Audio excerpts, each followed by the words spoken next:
Bem-vindo! Quando pensamos no surf, pensamos naturalmente em ondas.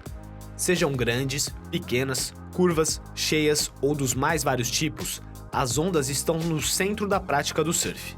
E de onde vêm as ondas? Como elas se formam? Neste vídeo, o primeiro do programa de surf da Cicana, você vai aprender a mecânica das ondas, suas origens e especificidades. A formação das ondas é essencialmente a consequência de um fenômeno meteorológico, resultado da interação entre a energia solar e nosso planeta Terra.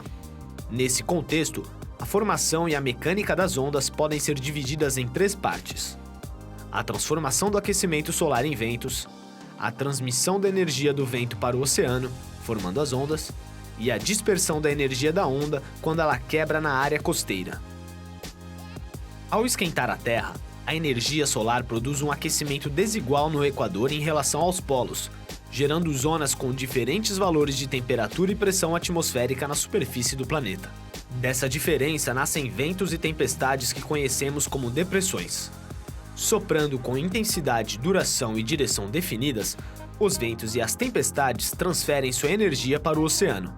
A partir dali, ela se desloca na forma de ondas, como se você jogasse uma pedra num lago.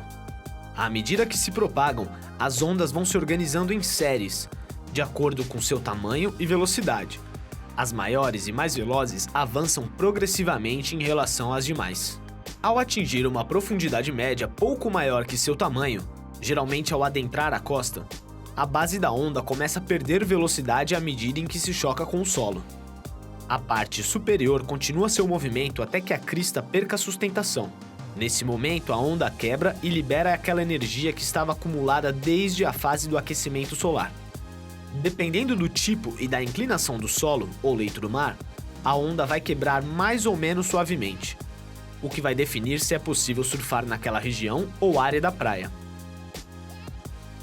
Ao observar uma série de ondas quebrando na costa, você pode distinguir as diferentes partes pelas quais vai passar enquanto surfa: a ondulação, onde estão as ondas ainda com energia; a zona de arrebentação e o pico, onde as ondas quebram e se transformam em parede, crista e espuma; e, por fim, a zona de surf, onde se misturam a espuma das várias ondas que já quebraram.